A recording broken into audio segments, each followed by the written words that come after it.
Welcome to the Psych Central podcast, where each episode features guest experts discussing psychology and mental health in everyday, plain language. Here's your host, Gabe Howard.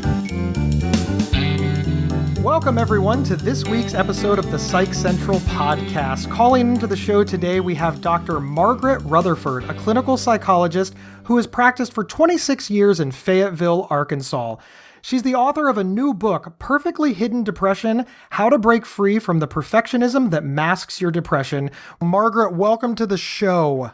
Thank you very much. I'm more than delighted to be here. This is a subject I've been passionate about for over 5 years, so anytime I get to talk about it, I'm delighted. Well, that's wonderful. Now, you have been a therapist, as we established, for well over 25 years. How did you come up with the term perfectly hidden depression, and why just decide to write a book about it? Well, I actually was sitting down to write a blog post one day. I'd been blogging for, a couple of years by that time.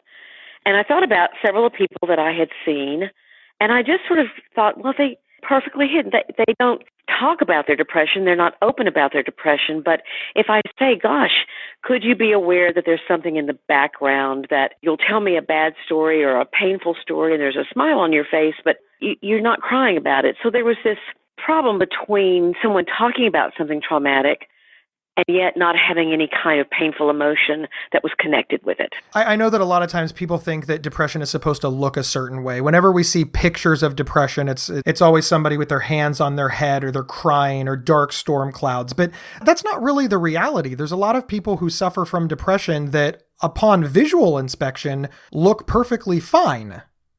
Yes, and in the literature that's often called high-functioning depression or smiling depression. These are people who really know that they are depressed, that they have even the classic symptoms of depression, like it's hard to get out of bed, or they're not as enjoying as many activities that they had in the past, or something like that. Or they even know when they get home from the office, here comes this negative energy or with this tendency to want to withdraw. Perfectly hidden depressed people can look like that. They can be aware on one level that they are depressed.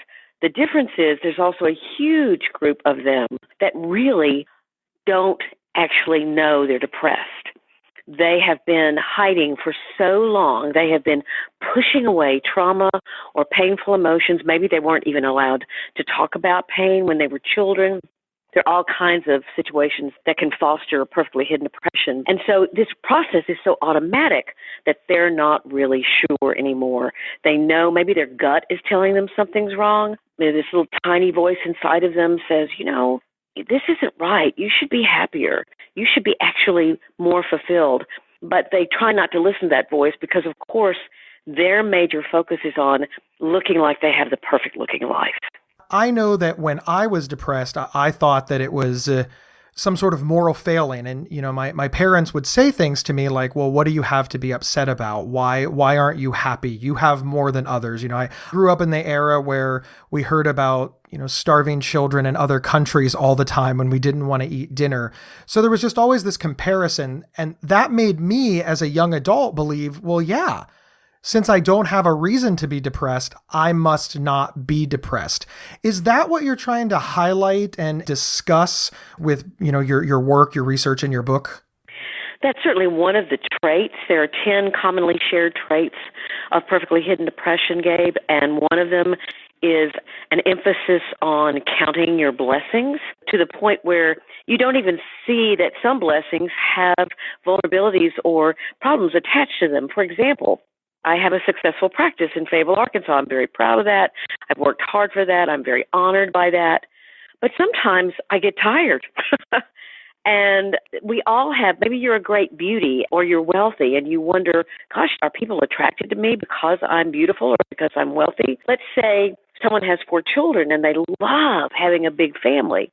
But then when it comes down to parting children to 4 different things or having 4 different sets of homework, or just buying clothes for 4 kids, there are some hardships that come along with blessings.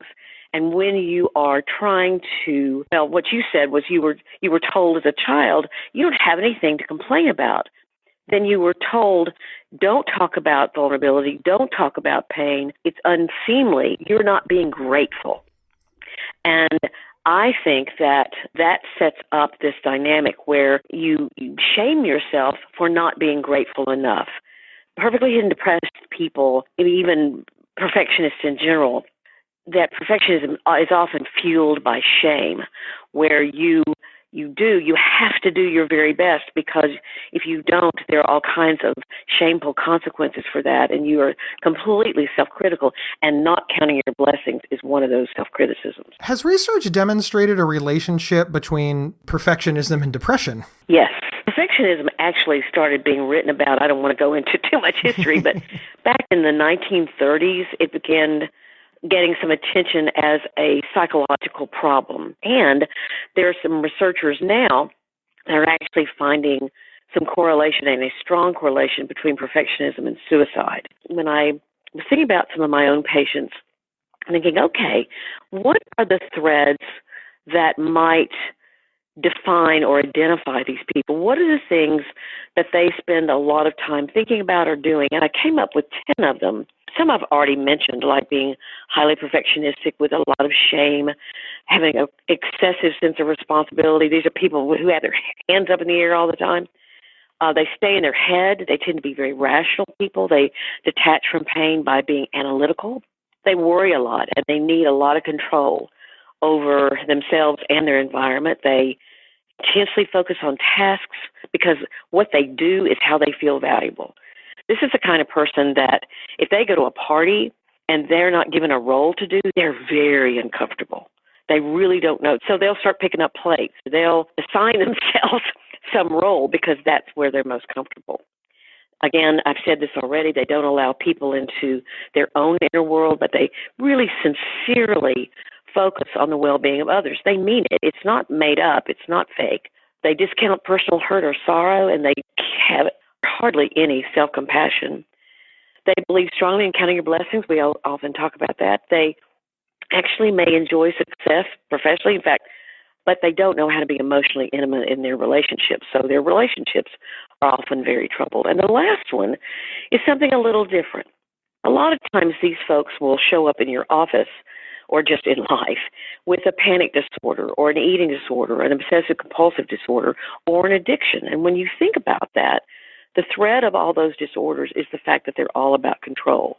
So they may have some accompanying diagnostically accurate mental health issues, and those are important to address, but the important fact about them for me with perfectly hidden depression is the fact that those diagnoses reflect a problem with control. Is there a way that a person can recognize this in themselves? If I'm somebody listening and I'm listening to what you said, are there some cues or questions that I can ask myself so that I know if I'm falling under this? That's a great question, Gabe. You know, one of the people said to me, in fact, many people said to me, when I saw the term perfectly hidden depression, I knew you had figured something out about me. Yes, I'm perfect looking, but yes, I have known something was wrong for a long time, and I am lonely and I'm despairing. No one knows me, and I have these thoughts of hurting myself that I don't share with anybody. I mean, I think you can recognize yourself in those 10 commonly shared traits. Probably the only one I hope that got confusing a little bit was the one talking about the other diagnoses that could accompany it. But I think even if you're one of that huge group that I talked about a few minutes ago, that really this has become so automatic or unconscious that they don't quite realize what they're doing, they would never tell you that they were depressed. However, what the people I interviewed told me is what they are very clear about is that they're getting lonelier and lonelier. It's getting harder and harder to maintain that mask. You're feeling more and more pressured at work or at church or wherever you put your energies, because once you accomplish something, you have this sense of now I have to top that. And then the next one is I have to top that. And I have to top that. The pressure is incredible. We know on a gut level, and they know on a gut level, if it's them or you know it, if it's you, that something is amiss. And when you go back to your childhood and you think, how could I have learned this? You'd figure out, Well, I was screamed at because I was told I would be no good, and so I decided to look perfect all the time. Or I took care of everybody in my family because my dad was an alcoholic, and I never got to talk about anything bad for me. So, guess what? I'm living my life as an adult that way. Or you were the star of your family, where your mother or your dad or both said, "Gosh, you're so talented. We don't have to worry about you. You are great. You're so successful." And so you took it on like, "Oh, this is the way I get attention. I have to be this in order to be loved." And these are examples of all the things that causes somebody to want to look perfect or appear perfect or be perfect? Yes, exactly. There are several different causes. There are many roads to Rome. Do you know that saying? There are many ways or paths that lead you to creating this. Sexual abuse, neglect, just bad parenting, and especially growing up in families where if you were crying or sad or angry or just wanted to voice your own opinion, that was not allowed. You adopted this drive, this strategy, for lack of a better word, I think it's a good word, in fact, this strategy to, I just can't let anybody in to my own vulnerabilities. It's not allowed. I'm shamed for it. So then you shame yourself for it. Many of us have a childhood strategy that we came up with given the family we were born into.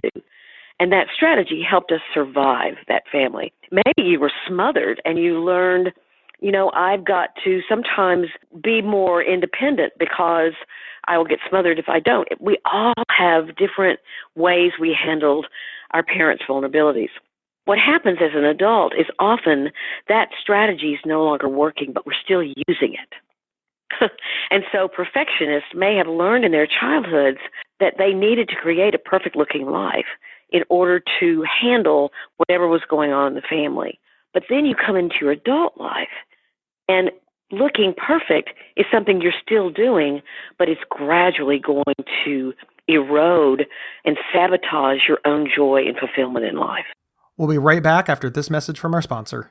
This episode is sponsored by BetterHelp.com. Secure, convenient, and affordable online counseling. All counselors are licensed, accredited professionals. Anything you share is confidential. Schedule secure video or phone sessions, plus chat and text with your therapist whenever you feel it's needed. A month of online therapy often costs less than a single traditional face-to-face session. Go to BetterHelp.com/PsychCentral and experience 7 days of free therapy to see if online counseling is right for you. BetterHelp.com/PsychCentral.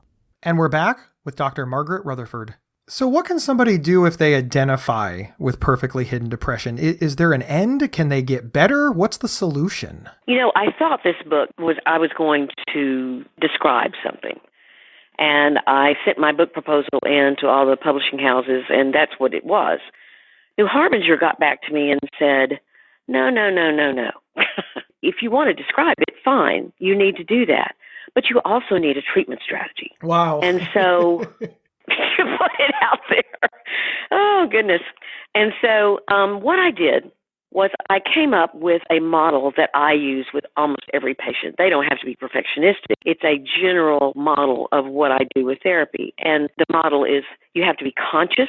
Consciousness is the first stage. You have to be committed. So consciousness, commitment, and with perfectionists, there are a lot of hurdles to commitment, a lot of them. Then you have to confront beliefs that you learned in childhood. This is really sort of cognitive behavioral work where you go back and you look at what you learned you should, ought, must, have to, always do. And you begin to question those beliefs. Some of them are great, but which ones are causing a problem? And you look back on all that with an objective eye as much as you can, and then begin to think, what beliefs do I want to live through? What beliefs do I want to live by now?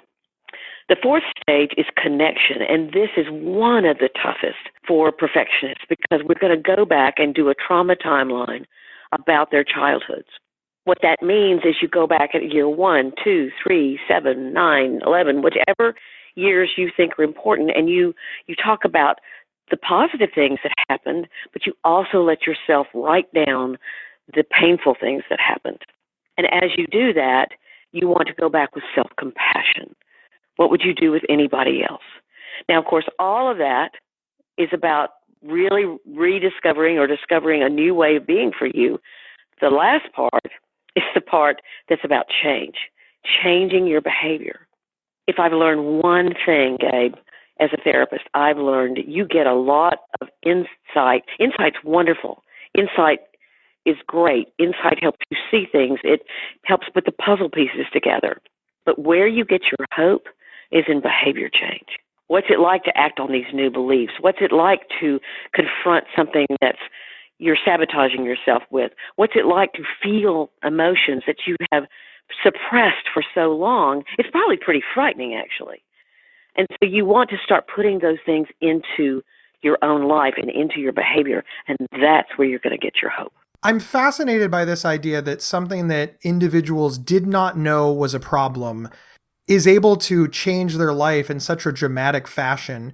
What kind of feedback are you getting from people who have utilized these methods? How are their lives improving by embracing this? It's a great question. I will tell you, and I promise you I'm not being dramatic, just this year, I've had 2 people have said to me, I wouldn't be alive right now if I had not done this work.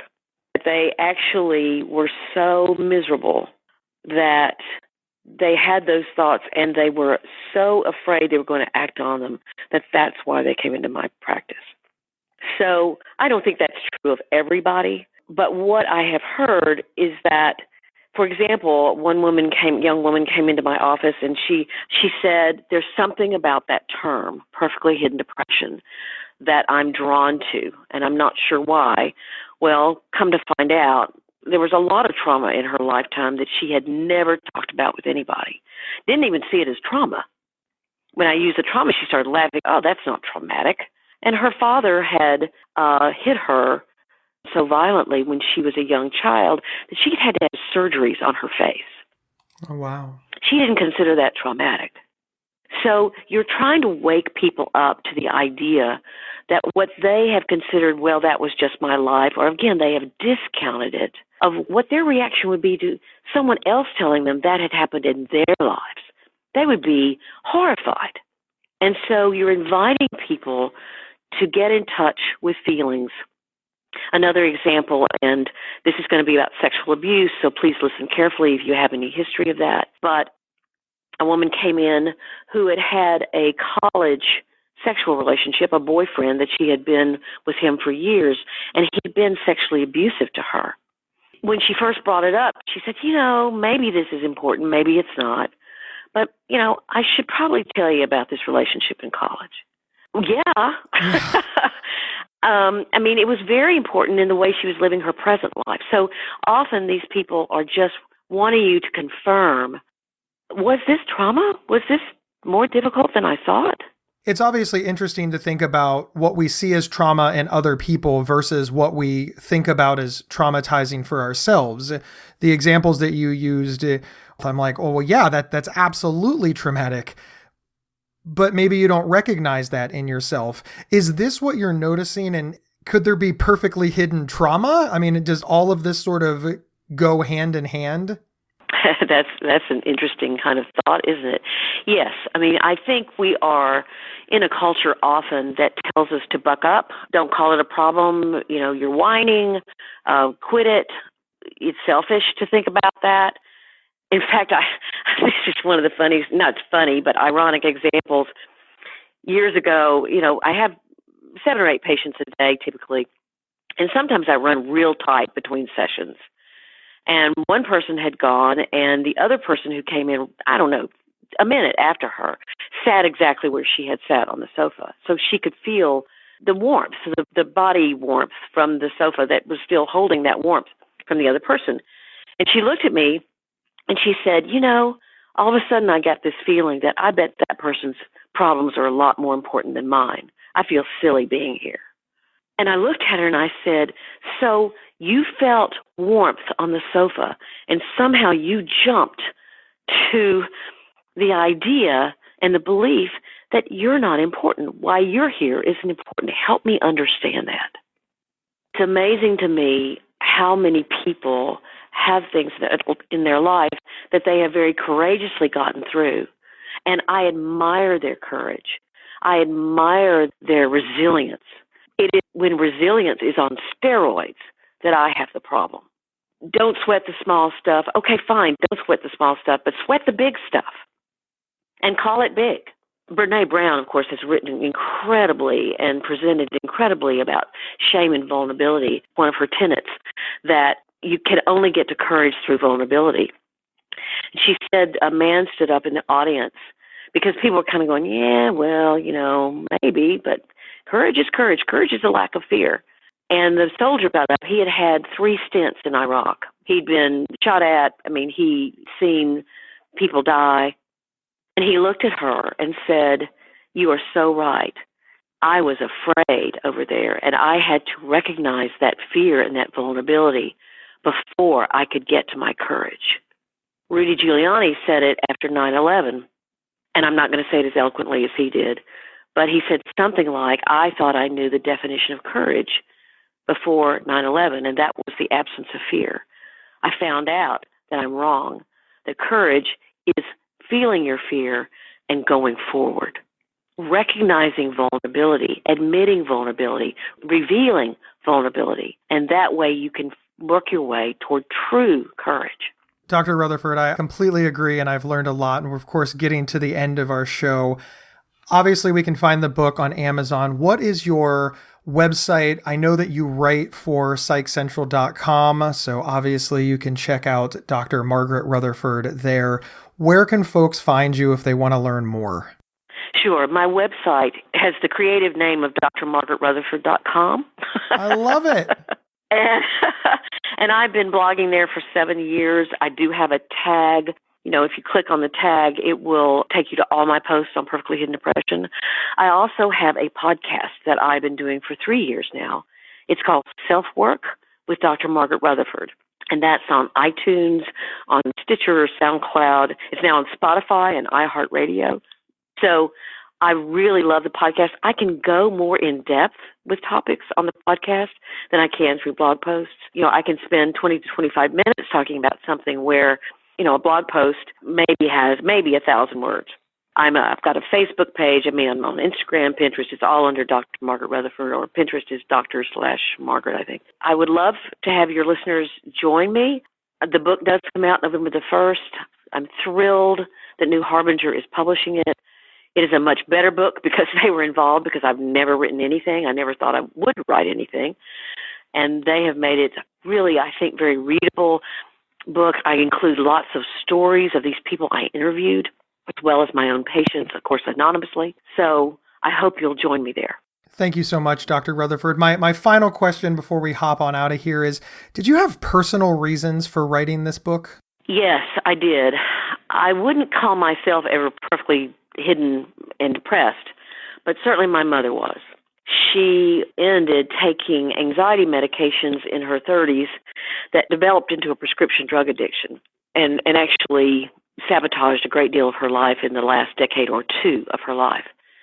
But my mother was extremely perfectionistic. I can remember the dining room table being set for a party, and we could go in there for a week. I remember that party would occur, and my mother would ask me, was the food any good? Because she would always look for people who needed her help or her conversation because they might be uncomfortable.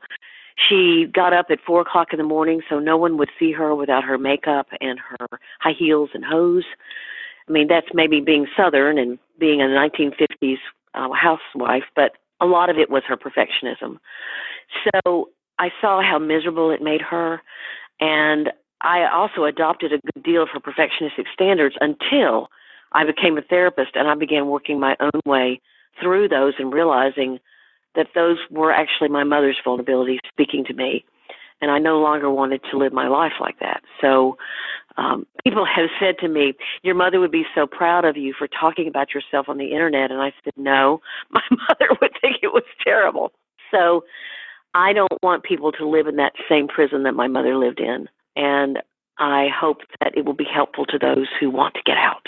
Well, thank you so very much for everything that you do for our community. Thank you for everything that you do for PsychCentral.com. And thank you for being on today's show. We really, really appreciated having you. Oh, the thanks is mine and the gratitude is mine, Gabe. Thank you very much for asking me. And everyone have a wonderful day. And if you are hiding, please, if you can get the ebook, if you don't want to buy the real book, there's also an ebook, and an audiobook is coming. Very cool. And remember, everybody, if you want to interact with the show on Facebook, all you have to do is go over to psychcentral.com/FB show. And don't forget to review our show on whatever podcast player you found us on. Do me a favor, tell a friend, share us on social media, and remember, you can get 1 week of free, convenient, affordable, private online counseling anytime, anywhere, simply by visiting betterhelp.com/PsychCentral. We'll see everybody next week. You've been listening to the Psych Central podcast. Previous episodes can be found at psychcentral.com/show or on your favorite podcast player. To learn more about our host, Gabe Howard, please visit his website at gabehoward.com.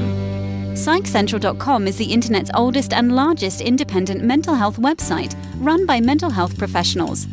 Overseen by Dr. John Grohall, PsychCentral.com offers trusted resources and quizzes to help answer your questions about mental health, personality, psychotherapy, and more. Please visit us today at psychcentral.com.